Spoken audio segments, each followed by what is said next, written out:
السلام علیکم ورحمۃ اللہ وبرکاتہ۔ نحمدہ ونصلی علی رسولہ کریم، اما بعد۔ حضرات محترم، طلباء عزیز، ہمارے آپ کے درمیان حضرت مولانا صدیق دامت برکاتہ وزیرت معالم تشریف فرما ہے۔ حضرت والی کے نصائح عالیہ اور مواعظ ہمیں آپ کو سننا ہے۔ میں مختصر طور پر بے ترتیب 2-4 باتیں عرض کر رہا ہوں۔ ایک تو یہ کہ کہیں چلنے کے لیے روشنی ضروری ہوا کرتی ہے۔ بغیر نور کے، بغیر روشنی کے اندھیرے میں کوئی سفر کرتا ہے تو وہ بھٹکتا ہے، وہ گرتا ہے، وہ منزل تک نہیں پہنچ پاتا۔ پوری زندگی انسان کو گزارنا ہوتی ہے اور آخرت کی تیاری کرنا ہوتی ہے۔ بغیر دین علم کے انسان دنیا کے اندر صحیح زندگی نہیں گزار سکتا۔ اس کے لیے بہت ہی منظم مرتب انداز میں یہ دینی مدارس ہیں، مکاتب ہیں، جامعات ہیں، ان کے ذریعے سے فیض حاصل کرنا چاہیے۔ ابھی آپ حضرات نے قاری ہدایت اللہ صاحب سے تلاوت کلام پاک سنی۔ یہ قاری صاحب شیخ عبدالباسط مصری کے شاگرد نہیں ہیں۔ انہوں نے مصر میں جا کر کے نہیں پڑھا، ہاں مصری قاریوں کے ساتھ اسٹیج پہ یقیناً پڑھا، دوسرے انٹرنیشنل قراء کے ساتھ بھی انہوں نے بیٹھ کے پڑھا، لیے بھی کسی مدرسے ہی سے فارغ التحصیل ہو کر نکلے ہیں، جو آج آپ کے سامنے اس انداز سے قرآن پاک کی تلاوت کر رہے ہیں۔ ہمیں اور آپ کو یہ دقیانوسی پرانا خیال ذہن سے نکال دینا چاہیے کہ مدارس سے پڑھوانے کے بعد، دینی تعلیم دلوانے کے بعد ہم اپنی اولاد کو کسی کام کو نہیں چھوڑیں گے، یہ پرانے اوہام رہ گئے ہیں، حقیقت سے اس کا کوئی تعلق نہیں ہے۔ آج آپ حضرات مشاہدہ کر سکتے ہیں کہ دینی مدارس سے فارغ ہونے والے حضرات بھی جس طرح دینی اعتبار سے وہ ماشاءاللہ دروب و ترقی ہوتے ہیں، دنیاوی اعتبار سے بھی پیچھے نہیں رہتے۔ میرے سامنے نامزد بہت ساری ایسی مثالیں ہیں۔ دوسری بات یہ ہے کہ ہم ایمان والوں کو یہ تلقین کی گئی ہے، رسول پاک علیہ السلام نے کلمہ بھی سنایا، کلمہ پڑھوایا، تلاوت کلام پاک بھی کی اور دوسروں سے بھی کرائی، لیکن آپ علیہ السلام نے جس طرح علم عنایت فرمایا اور سکھلایا، کیا تربیت نہیں فرمائی؟ یقیناً تربیت بھی فرمائی۔ اخلاقیات رسول پاک علیہ السلام نے بہت زیادہ زور دیا۔ اخلاقیات کے تعلق سے ارشاد فرمایا کہ اگر سالن بنا رہے ہو تو پانی تھوڑا زیادہ کر لو، شوربہ پڑ جائے گا، پڑوسی کو بھی دے دینا۔ یہ کوئی اچھی بات ہے کہ آپ کے گھر کے اندر چولہا جل رہا ہے اور پڑوسی کے گھر کے اوپر سے دھواں جا رہا ہے، اس کے گھر میں چولہا نہیں جل رہا، بچے فاقے سے ہیں اور آپ خوشی مسرت اختیار کر رہے ہیں۔ آپ کے ہاں آم آ رہے ہیں، پھل فروٹ آ رہے ہیں، بچے بھی کھا رہے ہیں اور چھلکے باہر پھینک دیے ہیں، غریب دیکھ کر کے ترس رہے ہیں، بچے ملول ہو رہے ہیں۔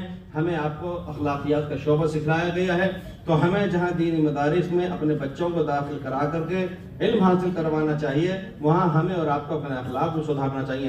رسول پاک علیہ السلام نے مدینہ منورہ میں اور اس سے قبل مکہ مکرمہ میں جہاں پڑوسیوں کے ساتھ حسن سلوک کی تلقین فرمائی تھی، اس مکہ کے اندر فرمائی تھی جہاں عمومی طور پر مشرکین تھے، کفار تھے اور جن کو اعدائے دین اور دین اسلام کو دشمن قرار دیا جاتا ہے، ان سے حسن سلوک اور ان کو ساتھ پڑوسیوں کے ساتھ اچھا سلوک کرنے کے لیے ارشاد فرمایا تھا۔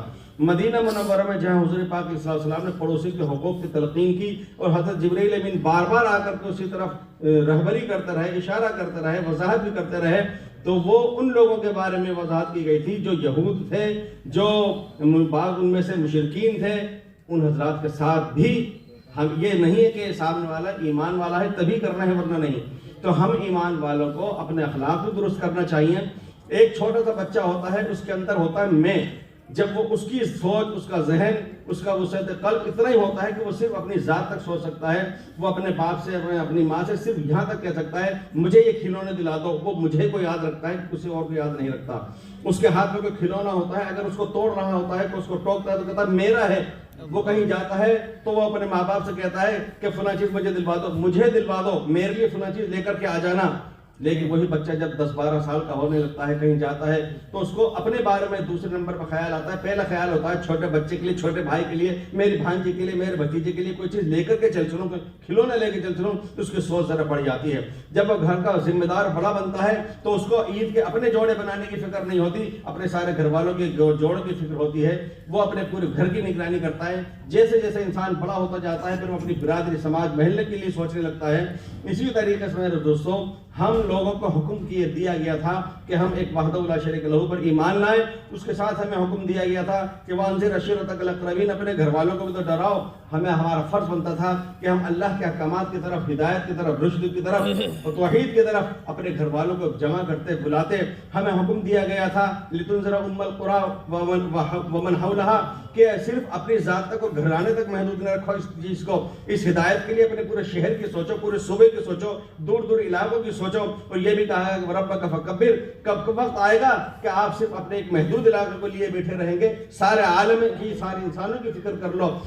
ہمیں اور آپ کو برسوں بیانات کرتے کرتے، سنتے سنتے، پڑھتے پڑھتے، مساجد سے وابستہ رہ کر کے، نماز روزہ زکوٰۃ سے لگ کر کے، کیا آج بھی ہمارا ذہن بچوں کا سا رہے گا کہ اپنی ذات تک محدود رہے؟ ہمارے ذہن میں یہ وسعت نہیں آئے گی کہ ہم یہ سوچ سکیں کہ دنیا میں ایمان والوں سے کئی گنا زیادہ آج وہ ہیں جو پروردگار عالم سے آج تک نابلد ہیں، جو نبی پاک علیہ السلام کی رسالت سے آج تک ناواقف ہیں. ان کو یہ دین اسلام کا پیغام کون پہنچانے جائے گا؟ یہ حضرت محترم دامت برکاتہم زیدت علیہم سارے علماء اور عوام ہندوستان کے ملت اسلامی کی طرف سے بہت بڑا فرض کفایہ انجام دے رہے ہیں.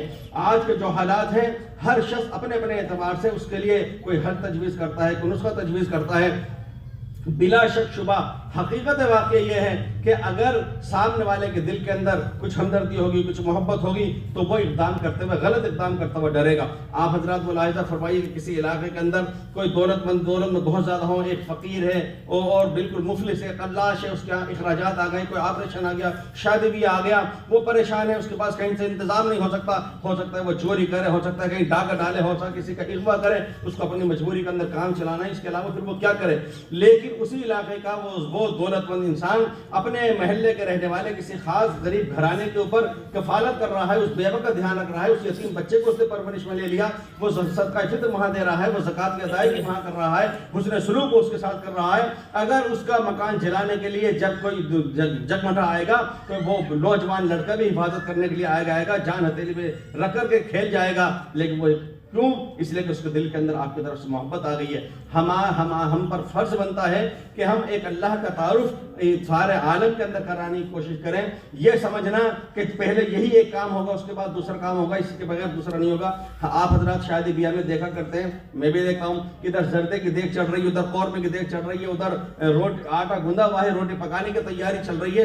کیا ایسا ہوا کرتا ہے کہ یہ کہا جاتا ہو کہ پہلے زردہ بنا کر کے رکھ دینا، دوپہر کو 12 بجے، عصر کے بعد روٹی بنا کر کے رکھ دینا، مغرب کے بعد میں پھر سالن چڑھانا؟ نہیں، ایک ساتھ سارے کام ہوتے رہتے ہیں. جہاں ہم ایمان والوں کے اندر دین کے محنت کا کام کر رہے ہوں، طلباء کے اندر، نور لڑکوں کے اندر تعلیم کا کام، تدریس کا کام کر رہے ہوں، وہاں پر ہمیں یہ کام بھی سوچنا چاہیے کہ 14.5 سال گزر جانا یہ کم وقت تھا، اور ہم کتنی صدیوں انتظار کریں گے، کتنے ہزار سال انتظار کریں گے کہ ہم دوسروں تک دین کی دعوت کا پیغام پہنچائیں. پروردگار عالم مجھے اور آپ کو، ہم سب کو اس طرح متوجہ ہونے کی توفیق عطا فرمائے. پہلی مرتبہ اس مدرسے کے اندر حاضری ہوئی ہے. میں سنتا رہتا تھا، لیکن ماشاءاللہ آج دیکھا مدرسے اور مکتب کے اندر صحیح معنی میں تو تعلیم کا جائزہ لیا جاتا ہے. اساتذہ ان ممتحنین حضرات کے ذریعے جو آتے ہیں اور ان سے ان کے امتحانات لیتے ہیں، ششمائی امتحانات ہوتے ہیں، سالانہ امتحانات ہوتے ہیں. لیکن وہ ایک محدود طبقہ ہوتا ہے، 5-7 ممتحنین آتے ہیں، وہ دیکھ کر کے جانچ کر کے چلے جاتے ہیں. لیکن عامت الناس کیسے پہچانے، محلے والے کیسے پہچانے؟ ان کے لیے یہ جلسہ اور یہ بچوں کا مکالمہ اور ان کا مباحثہ اور ان کی نعتیں، ان کی تلاوت، ان کے خطابات یہ بہت مؤثر ہوا کرتے ہیں. اس سے محلے کے لوگوں کے سامنے بھی اور شہر کے لوگوں کے سامنے بھی کیفیت آ جاتی ہے. ماشاءاللہ میں نے بھی سنا، بہت اچھا لگا، بہت بہتر لگا، اور تعلیم کا معیار کا بھی اندازہ ہو رہا ہے، اساتذہ کی تربیت کی بھی انداز ہو رہا ہے. پاک پروردگار عالم اس ادارے کو دن دونی رات چوگنی ترقی نصیب فرمائے. باقی دعوانا الحمدللہ.